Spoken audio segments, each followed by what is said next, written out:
राजा राम मोहन राय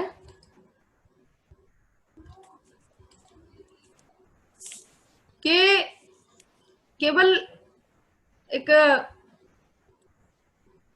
राजनीतिज्ञ की तरह राजनीति में ही केवल गहरी दिलचस्पी नहीं रखते थे, बल्कि एक समाज सुधारक के रूप में भी राजा राम मोहन राय के विचार अपने युग के संदर्भ में बहुत ही प्रगतिशील और क्रांतिकारी थे। उन्होंने सती प्रथा, बाल विवाह, विधवा दुर्दशा, जाति प्रथा और अस्पृश्यता यानी छुआछूत जैसी कुरीतियों से ग्रसित और विकृत भारतीय विशेषकर हिंदू समाज में नव चेतना का संचार कर उसे इन रोगों से मुक्त करने के जो प्रयास किए वे प्रशंसनीय हैं और दूरगामी प्रभाव डालने वाले हैं तथा नया जीवन देने वाले हैं। आधुनिक युग में भारतीय समाज में जो सुधारवादी आंदोलन चला, उसके प्रवर्तक होने का श्रेय उनको ही प्राप्त है। इस दृष्टि से राजा राम मोहन राय को भारतीय पुनर्जागरण का प्रथम अधिवक्ता तथा आधुनिक भारत का पिता कहा जाता है। तो समाज सुधार की दृष्टि से राजा राम मोहन राय के द्वारा जो कार्य किए गए उनको हम देखेंगे, जैसे सती प्रथा उन्मूलन। समय में ये प्रथा, इसे हम कुप्रथा कहेंगे, भारतीय समाज में व्याप्त थी। एक जिंदा स्त्री को उसके पति के शव के साथ जलाने की प्रथा भारतीय हिंदू समाज की एक बहुत ही क्रूर, बर्बर और अमानवीय प्रथा रही है। तो यह प्रथा समाज पर एक कलंक के समान थी। स्त्री की इच्छा या अनिच्छा कुछ इसमें देखा नहीं जाता था और उसको जबरदस्ती पकड़कर जो पति का शव है उसके साथ जला दिया जाता था। और जो धर्म के ठेकेदार थे वो उस स्त्री को सती, पतिव्रता, धर्मानुरागी घोषित करके उसकी प्रशंसा या महिमा मंडन किया करते थे। तो राजा राम मोहन राय को इस अमानुषिक प्रथा का प्रत्यक्ष अनुभव था। उन्हें गहरी चोट लगी थी, स्वयं उनके परिवार में ऐसा हुआ था। सन 1811 में जब उनके बड़े भाई की मृत्यु हुई तो उस समय उनकी भाभी को जबरदस्ती भाई की चिता के साथ में जिंदा जला दिया गया। इस घटना ने राय को सती प्रथा का घोर विरोधी बना दिया और अपने अथक परिश्रम से सन 1829 में उन्होंने सती प्रथा निषेध कानून पारित करवाने में सफलता प्राप्त की। उन्होंने सन 1818 में आंदोलन शुरू किया और सन 1829 में उसका फल यह निकला कि तत्कालीन गवर्नर जनरल विलियम बेंटिक ने कानूनन इस अमानवीय प्रथा पर रोक लगा दी। इसी में आगे हम देखें कि हिंदू समाज में जाति प्रथा विद्यमान रही है, अस्पृश्यता जैसी अमानवीय जो रीति है वो प्रचलन में रही है। तो राजा राम मोहन राय इसके घोर विरोधी थे। सामाजिक असमानता को जन्म देने वाली इस प्रथा की उन्होंने आलोचना की, क्योंकि सामाजिक प्रगति में आवश्यक सहयोग की भावना का निर्माण तभी हो सकता है जब समाज में समानता हो। तो जाति आधारित मनुष्य मनुष्य के बीच ऊंच नीच, कुलीन अकुलीन, छुआछूत की भावना को जागृत करने वाली जो जाति प्रथा थी इसका उन्होंने विरोध किया, क्योंकि ये समाज को एक नहीं होने देती है बल्कि कई हिस्सों में बांट देती है।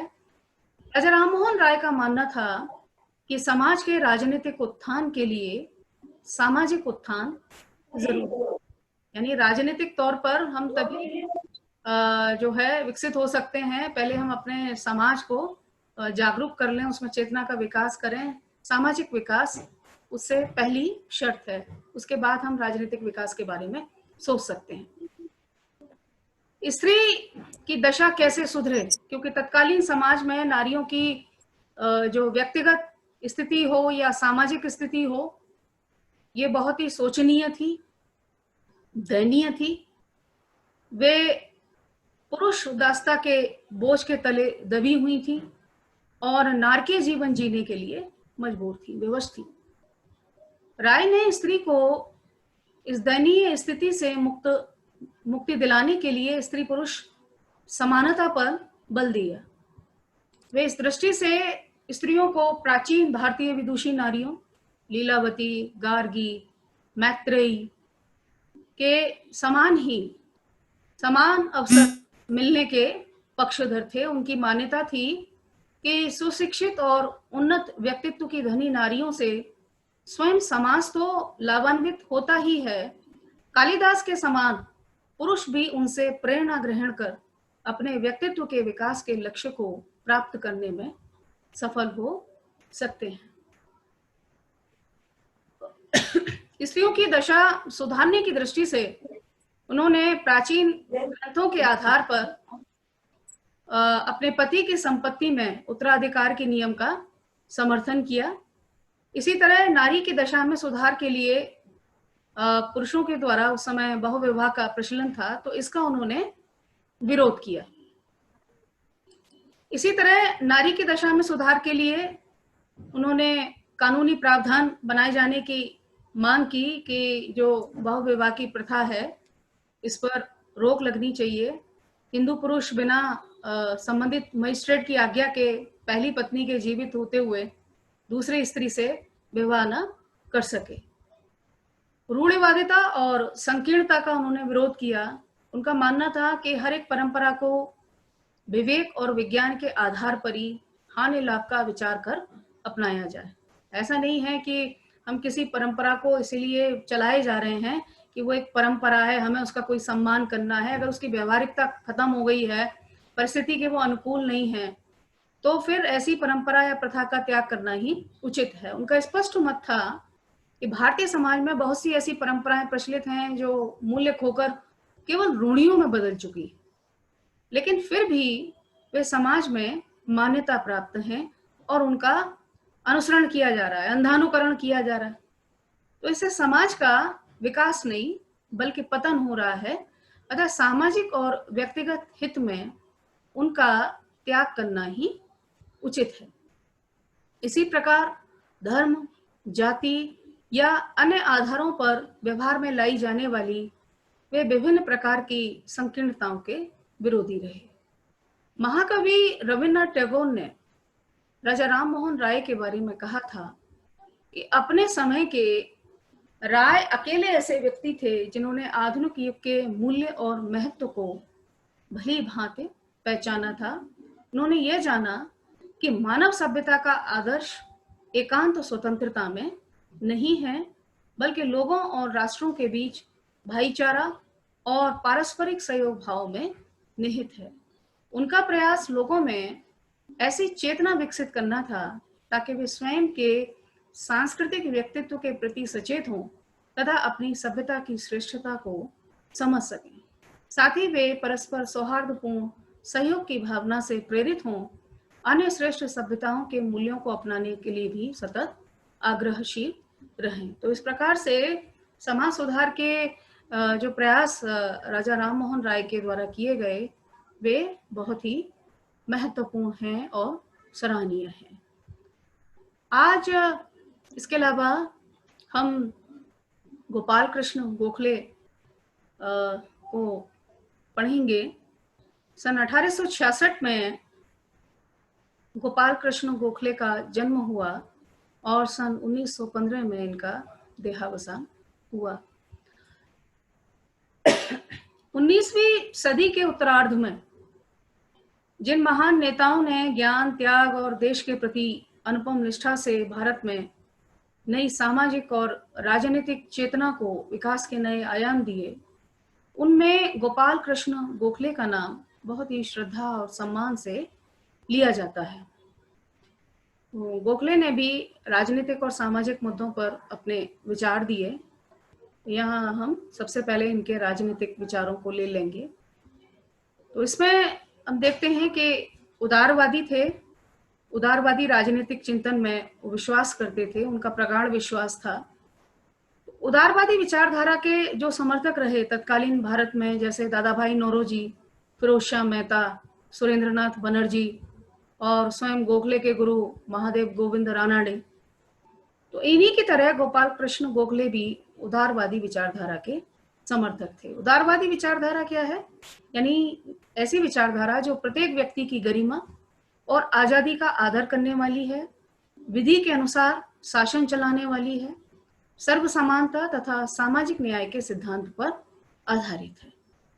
तो ये सभी जो राजनेता थे, ये भारतीय जनता में प्रजातांत्रिक मूल्यों में निष्ठा पैदा कर उसी के आधार पर ब्रिटिश साम्राज्य के एक स्वशासी अंग के रूप में भारत का दोबारा से निर्माण करना चाहते थे, तथा इसके लिए ब्रिटिश शासकों के भरपूर सहयोग के आकांक्षी थे कि इसमें हमें ब्रिटिश सरकार का भी सहयोग मिले।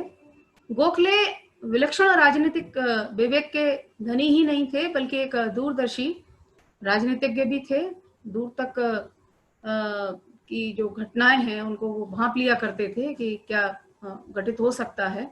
वे ब्रिटिश शासकों के उदारवादी चरित्र में दृढ़ विश्वासी होने के कारण ये भरोसा करते थे कि अंग्रेजों के दृष्टिकोण में निश्चित रूप से बदलाव होगा और वे भारतीयों की स्वशासन संबंधी मांग को अच्छी तरीके से समझ सकेंगे और उसे व्यवहारिक रूप देने के लिए तत्पर होंगे, क्योंकि इससे भारतीयों का ही नहीं उनका भी सच्चा हित होगा।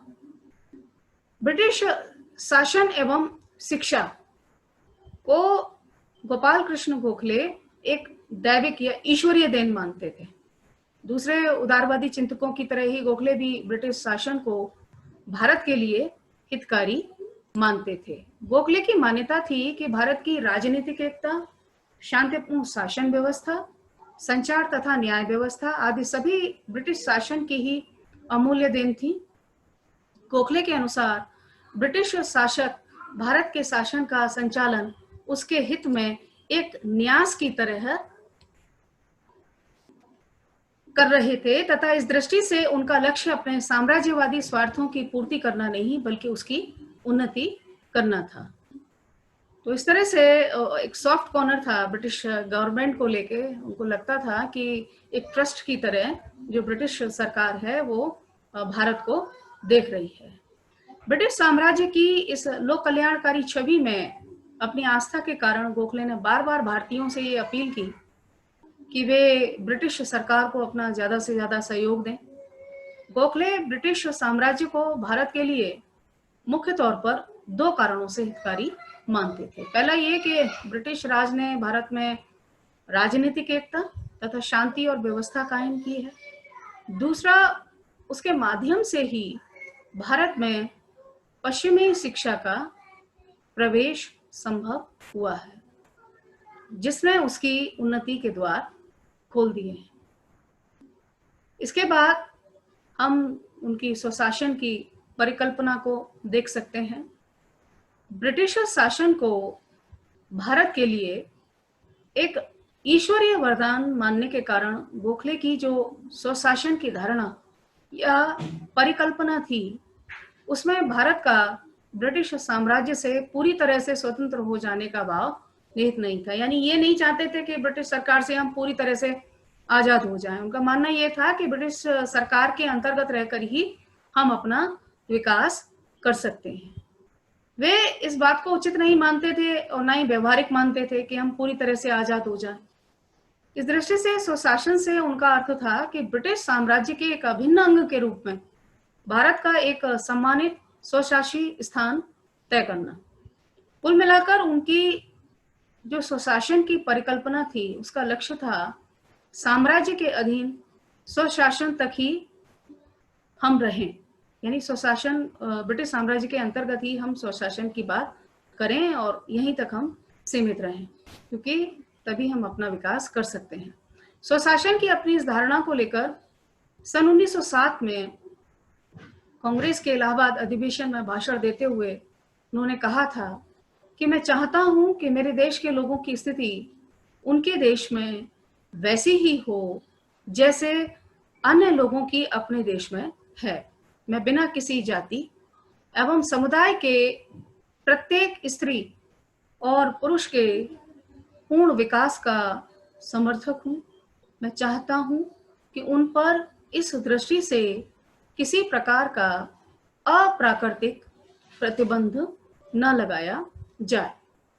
मैं चाहता हूं कि भारत संसार के महान देशों में राजनीतिक, धार्मिक, साहित्यिक, वैज्ञानिक, औद्योगिक तथा कला के क्षेत्र में अपना उपयुक्त स्थान ग्रहण करे। तो ब्रिटिश सरकार में अपनी कहें कि आस्था थी उनकी। गोखले द्वारा प्रतिपादित ब्रिटिश साम्राज्य के अंतर्गत स्वशासन की धारणा में मुख्य रूप से 4 बातें शामिल हैं जिन्हें हम देख सकते हैं। जैसे उन्होंने ये मांग रखी कि इंग्लैंड में होने वाली सभी जो प्रतियोगी परीक्षाएं हैं वो भारत में भी आयोजित होनी चाहिए और सभी उच्च पदों पर की जाने वाली जो नियुक्तियां हैं तो ये इनका आधार भी परीक्षाएं ही होनी चाहिए, अन्य कोई आधार इन पर नियुक्ति का नहीं होना चाहिए। भारतीयों को भारत मंत्री की परिषद में और वायसराय की जो कार्यकारिणी परिषद है उसमें पर्याप्त प्रतिनिधित्व दिया जाना चाहिए। तीसरा उन्होंने बिंदु ये रखा कि केंद्रीय और प्रांतीय विधान परिषदों का विस्तार कर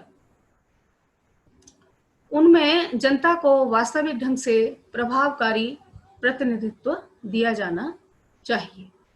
यानी जो केंद्र की और प्रांत की विधान परिषदें हैं इनका जो इनको विस्तृत किया जाए और इसमें जो है भारतीय लोग हैं तो उनको भी पर्याप्त प्रतिनिधित्व दिया जाए। चौथा बिंदु यह है कि स्थानीय स्वायत्त संस्थाओं जैसे नगर पालिकाएं हैं तो इनकी शक्तियों में वृद्धि की जानी चाहिए। लोकल लेवल पर इनको शक्ति संपन्न बनाया जाना चाहिए तथा उनके कार्यों में अनावश्यक तौर पर सरकारी हस्तक्षेप नहीं होना चाहिए। तो इस तरह की मांग उनके द्वारा की।